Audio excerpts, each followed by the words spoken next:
Já são 14? Uma para 14.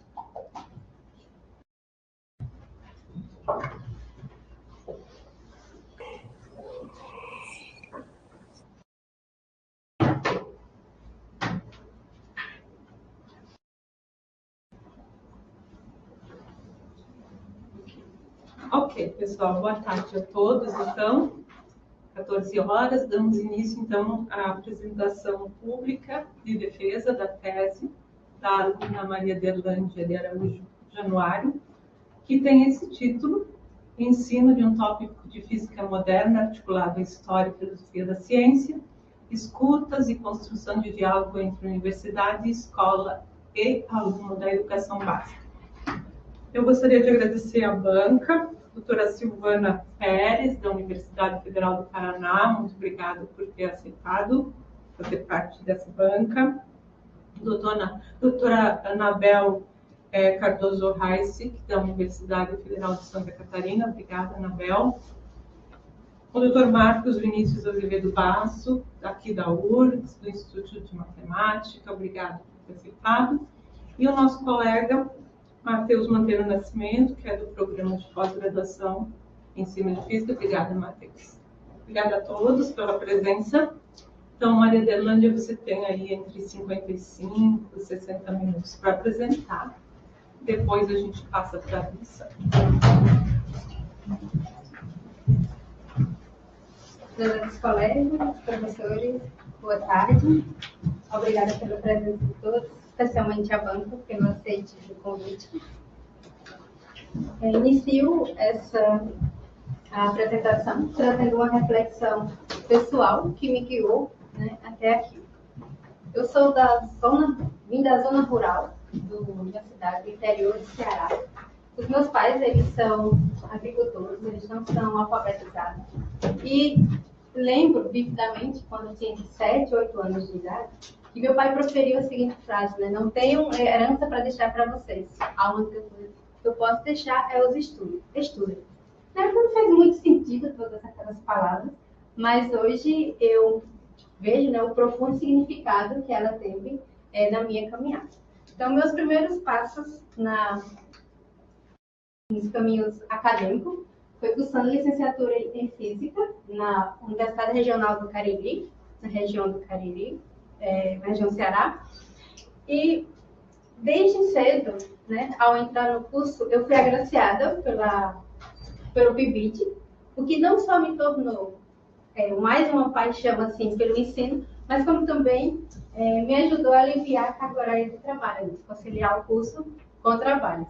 E apesar das dificuldades, eu nunca desisti. Essa voz do meu pai assim, ecoava na minha mente e levei isso para a sala de aula também, tanto na educação básica, né, ensino fundamental, como ensino médio das escolas públicas e privadas da região do Cariri, quanto no ensino superior. Em 2018, eu dei um passo mais significativo entrando no mestrado nacional profissional em ensino de física. E esse período foi bastante crucial para consolidar, né, o que eu tinha já de mente, de que a educação é um meio, né, um produto para a transformação social.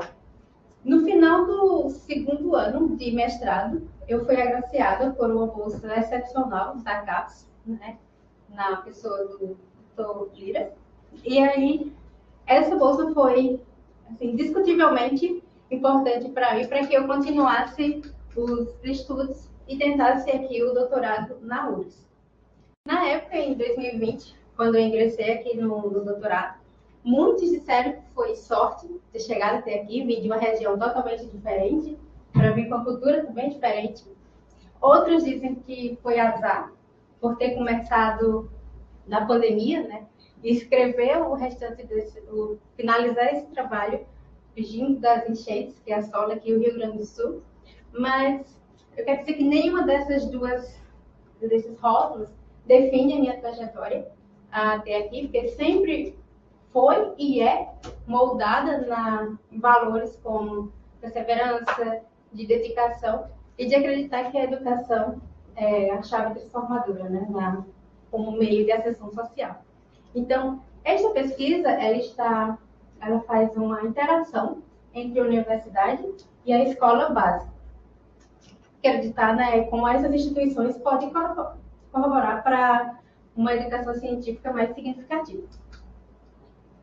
Então, na nossa área, em ensino de física e as políticas públicas, elas falam da necessidade da renovação curricular para a educação básica. Uma dessas necessidades é a questão de inserir tópicos de física moderna. Então, diante desta lacuna, a nossa pesquisa ela tem como foco o aluno como sujeito principal da educação, na acepção do sacristã, e o caminho que a gente escolheu, né, para levar tópicos de física moderna para a sala de aula foi através da argumentação científica do Túmulo e da história e filosofia da ciência. Por acreditarmos, né, que essa abordagem pode ajudar os alunos a compreenderem tanto os conceitos físicos, como também ter a capacidade de pensar mais criticamente sobre as narrativas científicas atuais. Então, nosso objetivo geral era realmente fazer essa integração entre universidade e escola, levando um tópico de física moderna para a sala de aula. Mas eu vou partir para os objetivos específicos, porque cada objetivo específico ele está relacionado com uma questão de pesquisa. Então, o objetivo 1, né, de identificar tópicos de física moderna, está relacionado, né, com a questão 1, que era identificar o que a academia está produzindo, o que eu tenho de mais emergente de tópicos de física moderna na área. Então, aí a gente responde na revisão de literatura e na produção acadêmica. O 2 é promover diálogos, escuta e debate junto aos alunos, que corresponde à questão 2 de pesquisa, que é para entender o aluno enquanto sujeito do processo da escolarização. E aí a gente responde no estudo 1. E, por fim, o objetivo 3 e 4, que era planejar e fazer atividades que explorassem a argumentação científica e construir e aplicar um módulo didático sobre esse tópico de física moderna, que está relacionado com a questão 3 de pesquisa, né, de promover o ensino de tópicos de física moderna com a argumentação científica e história e filosofia da ciência. Daí a gente encontra no estudo 2. Nossos referenciais teórico, epistemológico e metodológico, tivemos como referencial teórico o Gimeno Sacristã, que ele traz que o discurso educacional ele é mais voltado para o professor, em uma busca rápida que a gente fizer aqui, lá no periódico da CAPES, para o professor. Você vai encontrar um número de trabalhos voltado para o sujeito professor. Se colocar para aluno, vai ser sempre um número menor.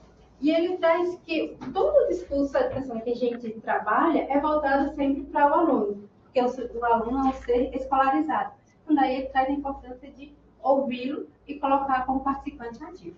Então, nesse sentido, a gente utiliza ele como um referencial teórico. O Steve Tume utilizamos como referencial epistemológico, para entender como é que a ciência progride na visão do Tume, e como referencial metodológico, como um modelo de argumentação científica utilizado apenas no estudo 2.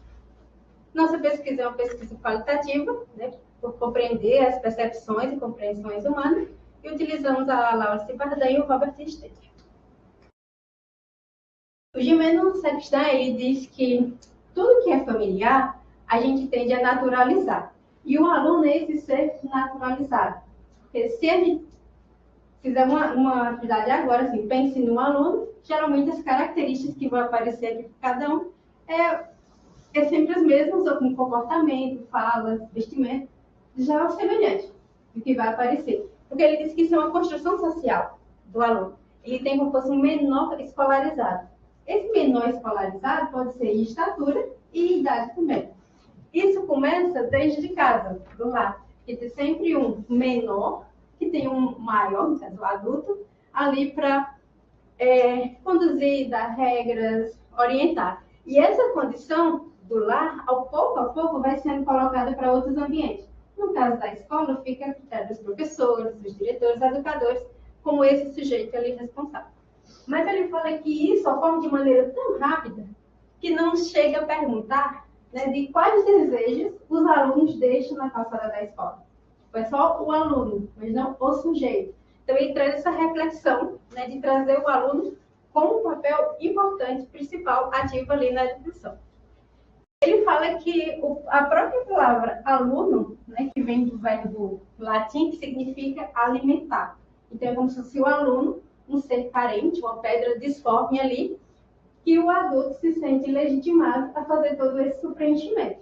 Então, trazer o aluno como sujeito ativo para a educação é o que o Gimeno traz, assim, o Gimeno Sacristão, como importante é isso que a gente adota na nossa pesquisa.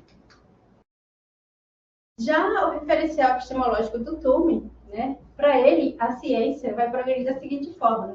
Sempre vai ter inovação e seleção. Essa inovação é que todo dia o cientista está fazendo, renovando, pensando, formulando algumas ideias, né, conceituais ou teóricas. Mas nem tudo que está sendo produzido vai sendo logo aceita para a comunidade. Passa por uma seleção. Essa seleção a gente, todos nós aqui, acostumados já em fazer quando submete um artigo, um periódico para um evento, que passa por uma seleção, tem as tensões, as questões de poder para ser aceito ou não. Então, para o Tume, a ciência está sempre em mudança. A ciência ela é evolucionária, tá? Sempre mudando. E por a ciência estar sempre mudando, né, na visão dele, a gente vai utilizar, ele faz uma estrutura de argumentação científica. Mesmo que eu tenha um conceito, que já vou direto para a minha conclusão. Ele chama de dados, evidências, reivindicação, a tua tese. Que tu tem em mente para te chegar logo e defender aqui para ter uma conclusão. Não, ele fala que você tem que ter uns respaldos, deixar aquele argumento válido, forte, né? Então você teria que ter garantias, refutações, justificativa, qualificar aquele teu argumento para não ser, apenas uma opinião, por exemplo, entendeu? Então aqui você tem que qualificar.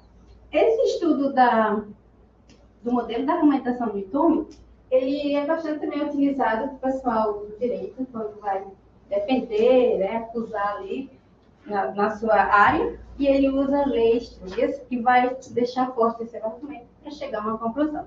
Então, essa estrutura da argumentação de Tume, a gente colocou em sala de aula para trabalhar no estudo deles. E a pesquisa qualitativa, né, por valorizar a compreensão humana, foca em contextos específicos e na interpretação dos seus significados. A gente fez uma imersão na escola, então habitei na escola por um bom período. E aí utilizamos um estudo de caso instrumental, justamente por essa imersão, né, por ter interação direta com os participantes.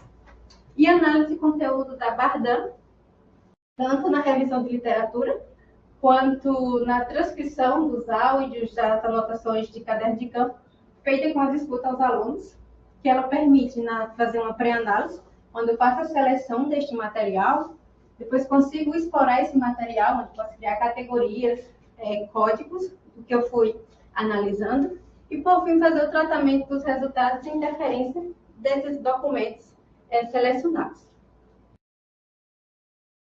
A nossa revisão de literatura e produção acadêmica, que corresponde, né, para responder à questão de pesquisa, a gente reconhece que ela foi bastante extensa, mas aqui a gente vai apresentar os principais resultados de cada um delas. De maneira geral, a gente utilizou para investigar qual era o tópico de física moderna, trabalhado na área tanto internacional quanto nacional, a Web of Science e a Cielo, né, qual o tópico de física moderna que tem mais uma tendência maior que eu posso levar para o ensino médio. E olhamos os anais de eventos nacionais para saber se retificava ou não esse resultado da literatura. Então, encontrando o tópico de física moderna, como é que ela se apresenta em diferentes bases, né? Como é que se apresenta nas teses e dissertações da CAPES, dissertações do mestrado nacional e no Google Acadêmico. Na Web of Science, a gente vê aqui uma tendência para a teoria da relatividade geral ou restrita, quântica aparece aqui, e filosofia, né? Aspectos filosóficos da física moderna e física moderna contemporânea. Então, nos textos que tem dessas categorias, há muitos com um aspecto histórico-filosófico trabalhando a teoria da relatividade.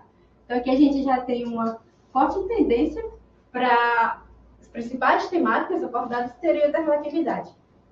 Além disso, a literatura aponta que ela tem potencialidade para envolver aspecto histórico e epistemológico, questão da mudança conceitual da física clássica para a física relativista, e que isso a gente pode permitir fazer umas argumentações científicas nessa mudança conceitual. É uma teoria que tem mais de 100 anos e mesmo assim necessita de ser inserida em sala de aula. Facilidade, né, de explorar, de explicar, né, os equipamentos e tecnologias do mundo moderno, como o GPS. E além de ter um interesse também da pesquisadora, porque eu já trabalhei no meu mestrado, teoria da relatividade restrita. Então, olhando os anais de evento, a gente pegou os 4 últimos anos de cada evento, de 2013, no caso, até 2021, pegando os anos todos, o Encontro Nacional de Pesquisa em Ensino de Ciência, o Encontro de Pesquisa em Ensino de Física e o Simpósio Nacional de Ensino de Física. Nessas áreas aqui, nos eventos, há uma grande tendência, né? Sempre tem muitos trabalhos sobre conteúdos de física moderna, mas aqui a teoria da relatividade, ela sobressai em relação aos demais. Então, ou seja, a academia está falando sobre isso, mas mesmo assim não é colocado em sala de aula. Então, aqui a gente confirma que o nosso tópico de física moderna, para trabalhar nesse módulo, seria a teoria da relatividade. E aí, tendo já esse tópico, como é que ele se apresenta nas teses e dissertações de Jacques? Há trabalhos que apontam a importância de se trabalhar a teoria da relatividade desde o ensino fundamental, no ensino médio, e uma grande ênfase para trabalhar na formação inicial do professor. Quando o professor vê isso em sala, durante a formação, tem mais chance de se levar para a sala de aula. E como é que a teoria da relatividade se relaciona com a história e filosofia da ciência? Elas, quando são presentes, são nas que tratam teoria da relatividade restrita e nas dissertações. Aí, quando vem trazendo o processo de desenvolvimento da ciência. Com relação às abordagens metodológicas, né, qual a profundidade matemática, principalmente as teses, elas têm um elevado aprofundamento teórico e matemático, e as teses, elas procuram responder problemas intrínsecos da área, ou em articulação com outra área intrínseca, né? Cosmologia, astrofísica e quântica. Então, é bem profundo, como é sugerido aqui nas teses e dissertações que tratam esse tema. Olhamos as produções, as dissertações do mestrado nacional, por ser um programa que está em todas as regiões do país, e o público são professores da educação básica, né, que estão direto ali em troca com seus alunos. Então, quando o professor do mestrado nacional vai trabalhar a teoria da relatividade, o que é que eles levam, como é que aparece? Também a gente utilizou o mesmo período de escopo, 2013 a 2021, em todas as fases. Teoria da relatividade restrita, 34 trabalhos. Teoria da relatividade geral, 6. E 6 as duas teorias. Ela é explorada em articulação com outros temas, com arte, cosmologia, matemática e outros assuntos da física. E essa estratégia pedagógica utilizada por esses professores, mais sequências didáticas, material didático e webs. É assim que é apresentada a teoria da relatividade nas dissertações do mestrado nacional. Olhamos o Google acadêmico pensando no professor, né, por ser uma base de fácil acesso. Então, o professor da educação básica, quando vai pesquisar sobre relatividade, o que é que ele vai encontrar? Ele vai encontrar várias...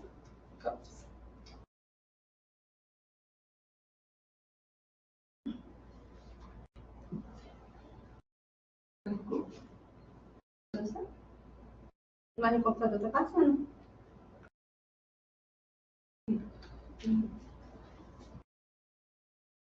No computador,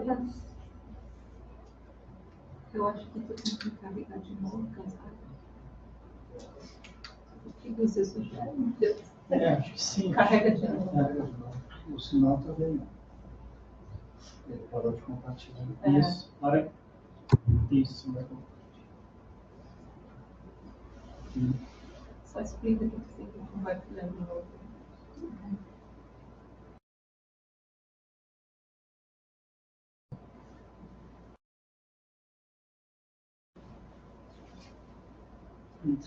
Ai, vocês conseguem ver só daí?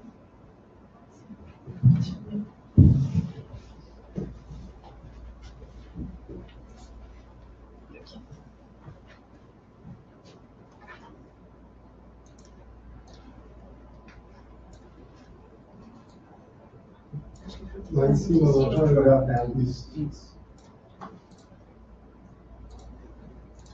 Obrigada. Tive que compartilhar de novo, pessoal, online, mas eu espero que agora dê certo. Tá.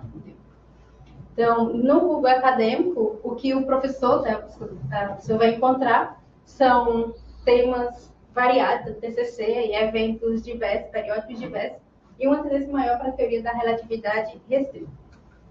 Então, de um modo geral, né, para responder que essa questão 1, uma visão ampla, assim, são temas que aparecem quântica, relatividade, eles trazem uma abordagem mais conceitual e pouca matematização. Tem sugestões de trabalhar com os artigos originais e livros para didática e apontando uma forte tendência, então, para a teoria da relatividade. E a teoria da relatividade, como é que ela se articula com todas essas bases que a gente olhou? Os eventos, eles trazem um olhar voltado para a prática da sala de aula, com grande presença de sequências didáticas e metodologias ativas. As revisões, né, do catálogo de teses e dissertações da casa.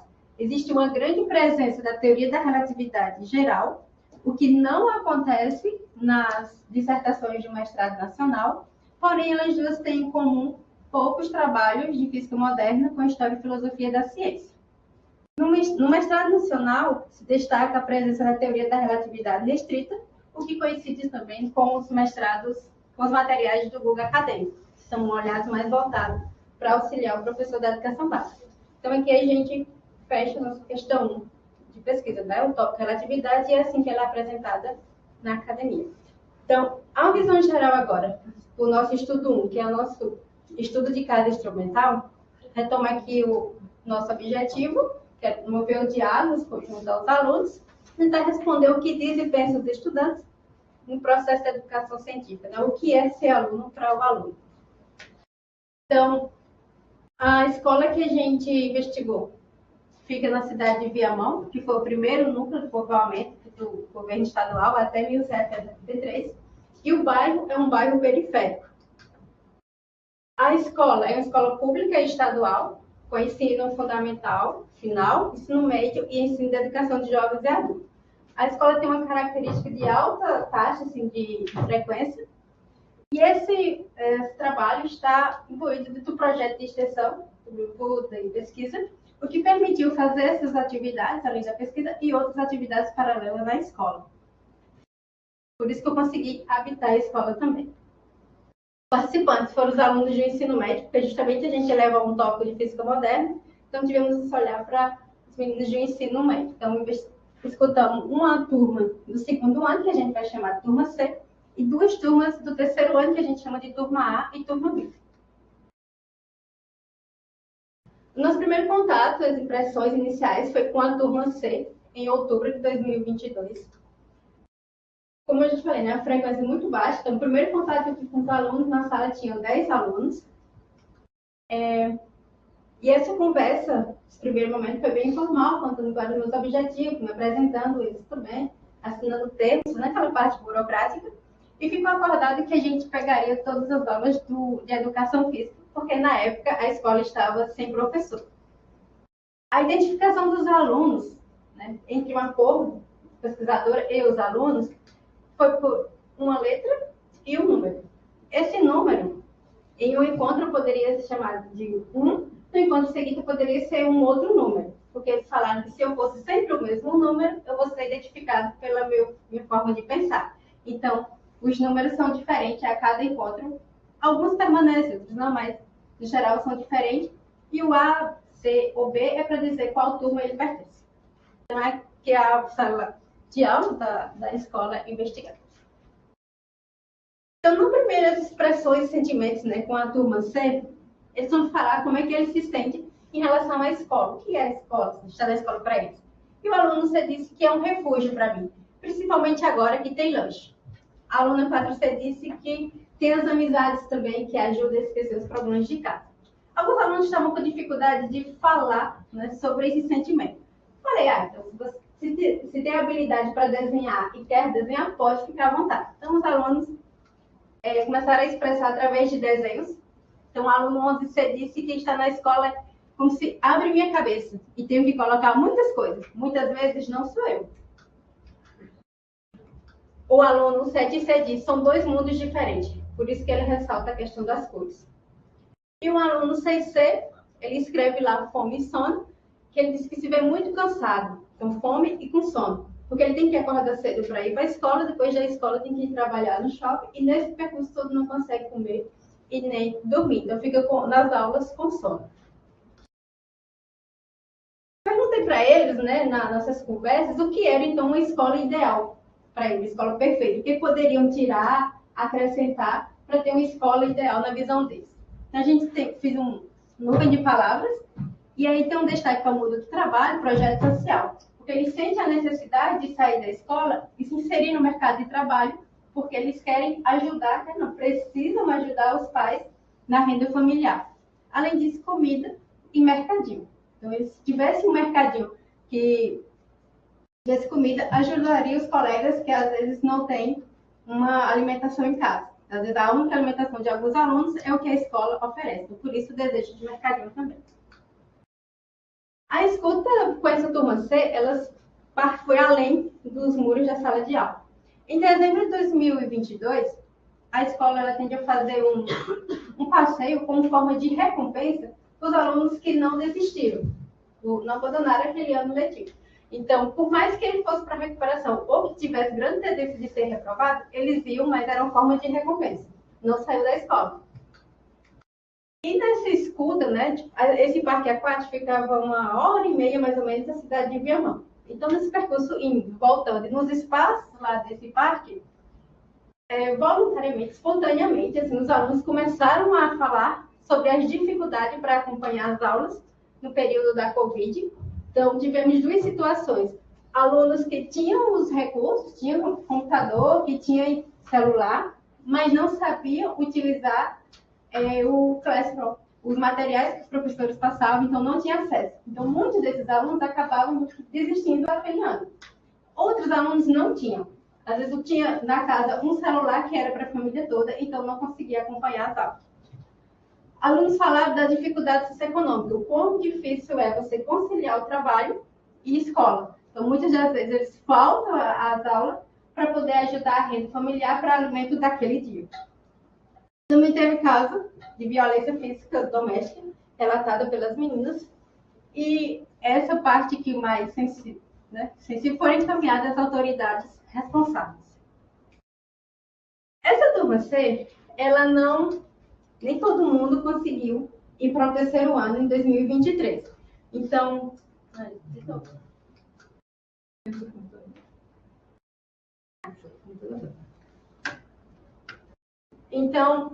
nas turmas A e B, elas têm um pouquinho de, tipo, 2, 3 alunos da turma C. Porque muitos foram para a noite, os que continuaram, outros desistiram e foram trabalhar. Então, tivemos o cuidado de refazer algumas dinâmicas, algumas perguntas, para que esses alunos que participaram do ano anterior não sentissem que fosse a mesma coisa, né?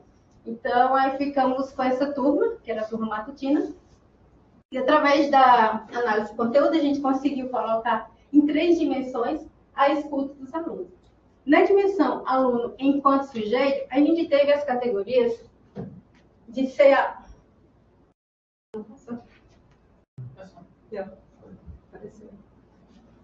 aluno, bom e mau aluno, ser aluno e ser jovem, e a escola me vê assim. Na categoria aluno e escola, sugiro, na dimensão, desculpa, aluno e escola, sugiro as categorias pertencimento, percepções do aluno de uma escola ideal e influência socioeconômica na permanência da escola. E agora eu passo a fazer. Pesado. Na dimensão 3, aluno e ciência, a categoria que surgiu foi física dissociada da ciência. Então, na tela. Na categoria... Mas eu sei os slides. Então, o pessoal vai acompanhar lá do online. Ai, paralisa meu tempo. Vou sair de novo para lá. Sim. Não tem vídeo. Agora eles Sim, não. talvez eu Carrega não o pesado. Carrega o Bota o PDF. PDF, que eu acho que pode ser pesado.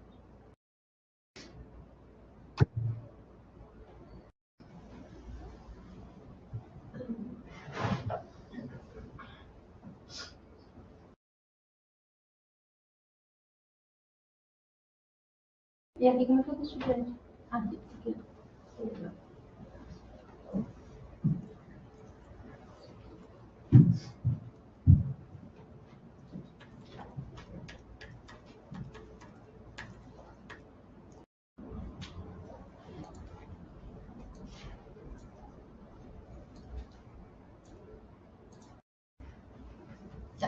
Então, voltando, né?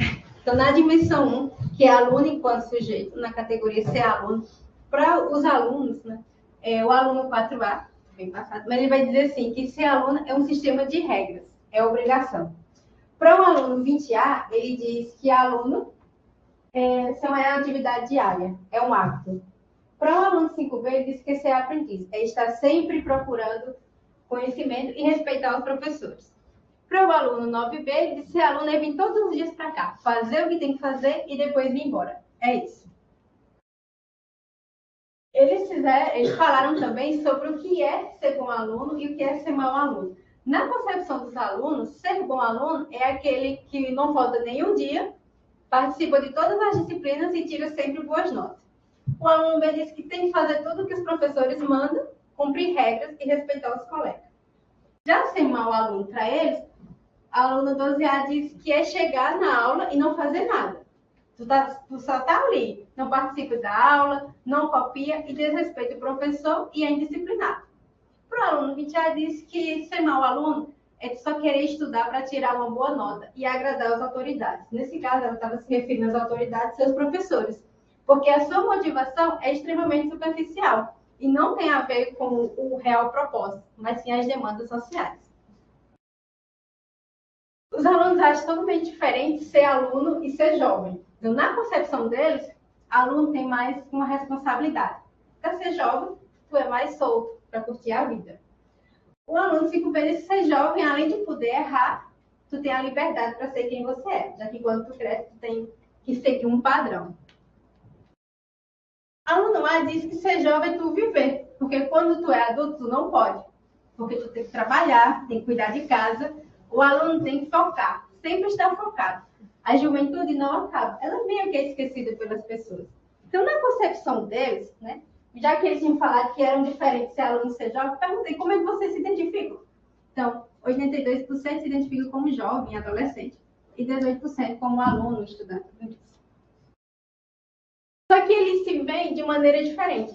Então, eles se sentem assim, né, como apresentei na categoria anterior. Mas a escola me vê assim, na concepção deles, diz que a escola vê a gente como adolescente, mas como criança também. A escola nos identifica como alunos e pessoas inexperientes. O aluno 9B diz, eles demonstram isso, em relação à figura paterna e materna, diversas vezes na aula. Hoje eu já passei por isso, então, no nível abaixo que ele, então estamos sempre aprendendo. Então, no geral, os alunos se identificam como que eles percebem que a escola os vê, como 42% como aluno e estudante, mas nesse caso de aluno e estudante apenas como número, então vê só como aluno e não como pessoa. 32% como criança ou filho da escola, 16% como ingênuo e imaturo, sem experiência, e 10% não conseguiram definir, porque depende da situação, ele pode permear entre esses três, aluno, criança e ingênuo. Partindo para a dimensão 2, que é aluno e escola, os alunos contaram os motivos assim, que fazem com que ele vá para a escola. Lanche foi um ponto principal. As amizades, companheirismo, né? Passar de ano, no sentido de elevar a autoestima. Conseguiu terminar aquele ano e vai para o ano seguinte, questão de perspectivas de futuro. Já quando são motivos que desmotivam ir à escola, com ponto negativo, surgiram as aulas de física, as aulas de matemática, tudo que envolvesse conta e atividades, né, fórmulas, era motivo deles não ir. Porque eles diziam que não entendiam. Se eles não entendiam, ele estar na escola no dia dessas aulas era perder um tempo que poderia estar trabalhando e ajudar em casa. Então, era um fator totalmente desmotivacional. Tipo, nesses dias de aula, a turma já era bem pouco aluno, né? Além disso, os conflitos com outras turmas, brigas, ou entre turmas ou entre salas. Passar de ano também está no ponto negativo, mas aqui é no sentido que em 2022 tem uma portaria aqui do Estado que disse que os alunos que tivessem Tentando reduzir esse número de reprovação e abandono escolar, os professores tinham que fazer um provão para os alunos que tivessem mesmo faltado o ano todo, uma alta frequência escolar. Eles iam tirando nota 5, então dava o direito para o aluno fazer a recuperação, e ele passar. E aí passaria sem saber o conteúdo. Então, na visão dos alunos, essa forma de passar de ano também desmotiva. Além disso, falta de professores, cansaço e o horário das aulas. Nessa dimensão, eles falaram, teve a categoria pertencimento. Então, como é que eles se sentem em relação à escola e à turma? Alunos se sentem pertencentes à escola e à turma quando eles dizem que eu pertenço à escola e à turma. Por mais que seja uma escola pública, em Viamão, Capenga, eu me sinto orgulhoso de ter passado por aqui esses anos. Outros alunos se sentem pertencentes à escola e só confortável durante a turma, né? Eu me vejo pertencente à escola. Eu estudo aqui desde o ensino fundamental e me sinto mais ou menos em relação à turma. Tem uns alunos que se sentem pertencentes à escola, com algumas ressalvas, e um sentimento oscilante com a turma. Não me sinto acolhido na escola. Eu acho que a maioria das pessoas não me querem aqui. Da turma, eu me sinto acolhida pelo lado dos meus colegas. Do outro lado, já não tanto. Para configurar um pouco, essa questão que os alunos falam da turma, você chega na turma, nas duas turmas, A e B, ou na turma C, sempre teria um grupo de alunos sentados perto da porta e o outro lado no extremo da janela. No meio da sala, sempre eram cadeiras vazias. Dificilmente tinha um aluno que conseguia transitar entre os dois grupos. Então, as turmas já eram divididas assim. Então, por isso que ela fala dessa forma, né? Do lado dos meus amigos. E filho da escola, mas não acolhido, pertencente à turma. Aqui o aluno disse que estudou, até o 5º ano, só tem uma professora. Aí vou para o 9, passo para o ensino fundamental, tem 9 professores. E a escola não acolhe nesse processo. Passariam sendo expulsos do NIL. Em um dia, tu está fazendo a apresentação do Dia das Mães. Em um outro, tu está fazendo um trabalho de ciência. Então, quais sentimentos, né? Será que existe sentimento que ficam na calçada da escola? Para alguns alunos, chegar na escola, né, eles deixam na calçada da escola angústia, sonhos, outros deixam a liberdade e outros deixam conflitos familiares. Então, para o aluno não viver, diz que estar na escola é um desafio todo dia. Me vem um ódio, um estresse todo dia. Sempre as mesmas pessoas e muitas regras. Sentimento dentro da escola. Quando entro na escola, os alunos ficam com sentimento de alerta, incapacidade e ansiedade. Fico no estado de alerta. Presta atenção em tudo. E isso traz muita ansiedade. E os sentimentos deixam na calçada de casa e não da escola. O aluno 4A disse que eu deixaria mais coisa na calçada de casa. Da escola não me importa, trazer sentimentos ruins. Agora, levar para dentro de casa, eu não deixo. Não levo para não deixar mal meus pais. E aí, fiz também, como na turma C, a percepção deles de uma escola ideal. Não teve muita diferença. Colocaria mais comida, mercadinho no colégio, porque tem gente que passa mal sem conseguir comer antes de sair, no caso, sair de casa. Eu colocaria uma escola que veja o aluno como indivíduo, não como um coletivo. Teria uniforme, porque tem muita gente que não tem condições de vir para cá com a roupa, principalmente no inverno. E falar também na questão do uniforme para dar mais segurança, já porque iriam saber quem eram as pessoas da escola. Então, nesta categoria em específico, né, da percepção dos alunos de escola ideal, a gente recorreu à teoria da hierarquia de necessidade de Maslow como um referencial complementar ao do Sacristã, justamente porque todos os desejos e anseios dos alunos por uma escola ideal perfeita estão na base dessa pirâmide, que são as coisas básicas de sobrevivência: comida, moradia, dormir bem e ter segurança, para você chegar à autorrealização. Para os alunos ver a autorrealização, eles estão ainda só aqui na base. Então, nesta categoria específica, a gente recorreu a esse referencial. As influências socioeconômicas permanecem na escola, né? Trago aqui uns dados, para vocês terem uma ideia do INEP 2022, qual é a situação da escola. Primeiro ano, 33,6% de reprovação. Segundo ano, 25,4%. Terceiro ano, 8% de reprovação. Esse 8% de reprovação do terceiro ano é bem menos porque a quantidade de alunos também é bem menos. Então, é 100% um funil, tá? Então, os alunos falaram, né, na visão deles, o porquê dessa não permanência dos alunos na escola. Condições socioeconômicas, falta de interesse e problemas institucionais. Então, nas condições socioeconômicas, ele diz assim, se não tem comida, tu vai para o colégio que vai precisar estudar. Como? Com fome? Não precisa de dinheiro só daqui a 10 anos. Precisa de dinheiro agora, certo? Como é que tu vai conseguir dinheiro agora? Não é estudando. E às vezes tu acha um caminho mais rápido. Não é fácil. E aí entra. Os alunos estavam se referindo ao mundo do tráfico. Falta de interesse, ele fala assim que há uma desmotivação intelectual, né, que acredita que o conhecimento, tido como difícil, e espaços como as universidades, a URSS, eles citavam muito isso, não são espaços para os ricos, que seriam os inteligentes. E problemas institucionais, a aluno do IB disse que às vezes tem aula que não vem professor. Aí você perde totalmente o incentivo. Ou dos conteúdos que tu vê em sala e não consegue fazer sentido fora da sala de aula. Então, aí é mais fácil tu largar o colégio para ir trabalhar. Então, passando agora para a última dimensão, que é aluno e ciência, na categoria física dissociada da ciência, perguntamos ao aluno de terceiro ano o que eles já tinham estudado, o que eles sabiam, enfim, a percepção deles sobre física é o terror, é a pior coisa da humanidade. Física é a energia do mundo, é a queda da maçã, é cálculo, eu não entendo. Foram essas as respostas, tipo, era total aversão à física, e a física era vista como não uma ciência, e que também não tinha serventia para a sociedade. Ciências, eles conseguiam ver a sua importância e a sua aplicação na sociedade. Física, não. E aí, foi mais fundo. E física moderna? O que foi que vocês já ouviram? Enfim, nos filmes. No filme Interestelar, filme Homem-Formiga no mundo quântico, e alguns alunos mostraram interesse em saber sobre a teoria da relatividade, e a aluna 2 disse que eu tinha muito interesse em estudar a teoria da relatividade. Eu amo Einstein, ele não era tão bom na escola. Ela falava desse tipo aqui.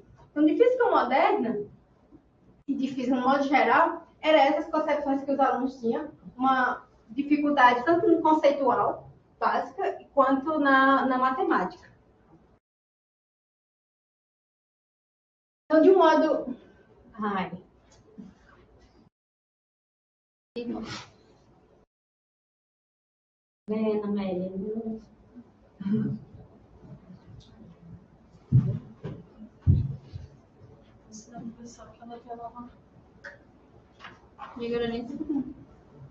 Aqui tá, você está com paciência.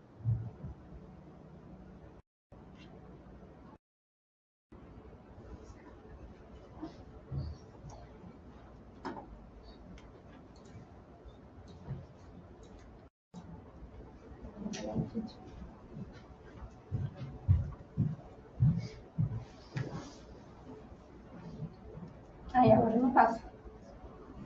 Ivan, se tu dá sua tela. Também não. Você não fecha esse lado aqui e a gente olha para aqui. E aí talvez vai parar de trabalhar. Aqui é Vai funcionando.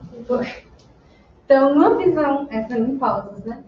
A título de conclusão do estudo 1, o que a gente percebeu, né? Essa escuta dos alunos, que antes era para ser uma interação, como eu sou professora dos alunos, ter esse contato inicial antes de aplicar o módulo didático, então, tem que ter afinidade e tal, ela se mostrou tão reveladora, né, que adquiriu uma dimensão maior do que o esperado, aplicando o estudo 2, que era a aplicação do módulo didático. Então, porque os alunos falaram sobre as necessidades básicas deles, né, preocupações com relação à fome, à dificuldade econômica, cansaço, as violências domésticas, as influências e a permanência na escola e seu rendimento escolar, a visão dos alunos sobre si, sobre a escola, né, e como isso implica na sua autorrealização.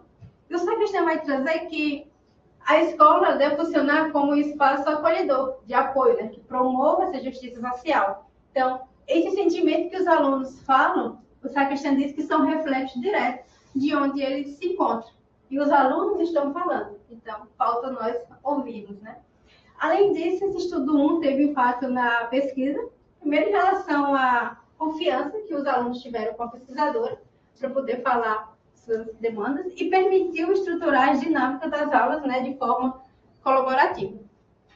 No caso, para o estudo 2, para responder à questão 3, que é o uso da argumentação e a história, uma abordagem de história filosófica para os alunos, a gente teve que refazer, né, mudar a rota, principalmente pelos achados da dimensão 3 de aluno de ciência, tendo em vista a versão dele para física e as dificuldades física e matemática. Então, os conceitos, eles tiveram, de teoria da relatividade, foram bem menos profundos, tivemos que refazer, pegamos auxílios no livro Física Conceitual, Física Relativa disponível no YouTube, as referências da revisão literatura, o SAR, em 2015, nenhum dos nossos já achados na revisão, ele fez uma aplicação de teoria da relatividade para aluno do primeiro ano do ensino médio que não tinha conhecimento com física clássica ainda. Então, a gente meio que mesclou tudo o que a literatura dizia com os professores, com as conversas com os alunos, e tivemos a aplicação entre 5 de junho de 2023 a 3 de outubro. Foram 10 encontros. E à medida com a cada encontro, eu falei que esses alunos iam aumentando, o número de alunos ia aumentando, terminamos o estudo 2 com 32 alunos, juntando as duas turmas. Então, isso já foi um impacto para a escola, os alunos estarem lá. Então, de maneira geral, foi que a gente conseguiu fazer. Esses 10 encontros foram cedidos pela aula do professor de física. Quando eu precisava de mais uma outra aula para estender, a professora de matemática também cedia.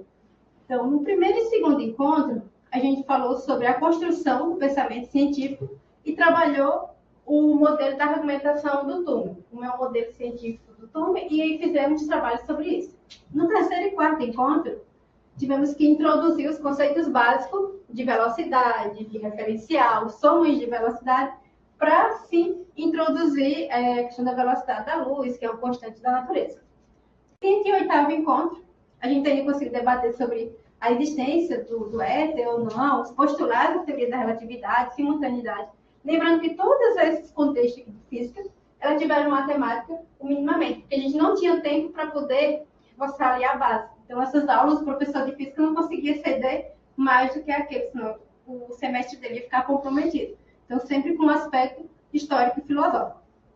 No nono encontro, fizemos um debate, né, a favor ou contra o uso das correções da relatividade de Einstein, no caso do GPS, que era algo comum para todos eles, e verem que a física, sim, é ciência e que pode ser usada na sociedade, que é algo que eles tinham. O 10º encontro, fizemos uma retomada do conteúdo sobre teoria da relatividade. No caso, utilizei o meu produto educacional desenvolvido no mestrado, que é uma viagem arretada para uma tarde de relatividade. Em uma das dinâmicas com a turma, depois das aulas de física, pedi para que eles escrevessem uma carta para alguém que não tivesse conhecimento nenhum em física, e o que eles entendiam, para eu ver o que eles tinham pego de conhecimento físico. Esse aluno aqui, ele, não imagino como for na queda, tá? Mas vocês vão, é um zoom, tá? Então, é sobre a teoria da relatividade, que afirma que o tempo não é igual para todos, podendo mudar de acordo com 3 variáveis: velocidade, gravidade e espaço. Por exemplo, o tempo contabilizado para alguém na Terra pode ser de algumas décadas, enquanto que para alguém que numa nave espacial viajando próxima à velocidade da luz, seja apenas alguns minutos. Mas com toda certeza, se eu pudesse, faltaria o tempo para vê-la novamente. Aí aqui o aluno ele fez ele elencou elementos científicos, né, com a mensagem emotiva, no sentido de se eu pudesse veria novamente, que é se referindo à saudade que tem da avó. Nos debates, né, cada turma elas estavam divididas lá, já naturalmente dividida em 2 grupos, debater a favor e a contra. E aqui eu vou trazer só um desses argumentos para analisar aqui como foi que eles entenderam a questão da argumentação científica, e era para debater contra ou a favor. Esse é um argumento de uma turma que debateu contra, porque os que debateram a favor, digamos, era mais fácil, né, deles terem elementos para justificar. Então, esse grupo, eles falaram que o uso de mapas impressos, né, e a recorrer às informações pessoais seria mais segura, porque o uso do GPS você colocaria seus dados e poderia ficar vulneráveis. E aí eles utilizaram elementos como dados, né, para a dependência tecnológica e a possibilidade de problemas técnicos, quando o celular descarrega, ou quando não está em um local e não tem área, usaram como garantia que o uso excessivo só dos produtos tecnológicos ia te levar a uma dependência tecnológica. E as pessoas não iam saber mais se comunicar. Tu não ia saber mais viver fora de uma caixinha, de saber perguntar, se localizar, se não tivesse o uso do aparelho. Usaram como apoio outro elemento do modelo científico, do modelo de Thun, né? É que ele diz que os mapas impressos, tu poderia utilizar materiais biodegradáveis. Usaram como reserva que o uso do GPS poderia causar impacto ambiental se fosse descartado de modo errado. O qualificador, que é quando você dá uma ideia contrária e justifica, eles não apresentaram, porque não foi aplicado, e concluíram que o uso excessivo do GPS, né, gera uma dependência, cria uma dependência tecnológica e uma série de vulnerabilidades. Promove uma dependência perigosa, que pode ter graves consequências. Então, tivemos desafios nessa aproximação entre universidade e escola na aplicação do módulo também, né? Os alunos não entendem matemática. Os alunos não entendem matemática, poucas aulas de física, mudanças de horário, interrupções das aulas. Isso, às vezes, eu estava em sala, a aula era interrompida, ou eu estava lá, chegava para dar aula, os alunos já tinham sido liberados. Então, existia essa dificuldade na comunicação e nem sempre você está lá, teria aula. E a falta de recursos. Todos os recursos utilizados foram por conta da pesquisadora. Mas a nossa presença, né, como universidade na escola, levamos monitoria de física, né, de física e matemática, para tentar sanar essa dificuldade e ajudar os professores da escola. Participação dos alunos em Olimpíadas, como a UBMF, lançamentos de foguetes, apoio à feira de ciência com premiações escolar, regional e participação estadual. Os alunos foram aprovados no vestibular da URGS. 5 alunos dessas turmas A e B tiveram essa aprovação, porque antes eles achavam que aqui não era espaço para eles. Participação dos alunos no projeto Meninas da Ciência e o PEAC, que é o pré-vestibular, e os alunos com interesse em cursar física.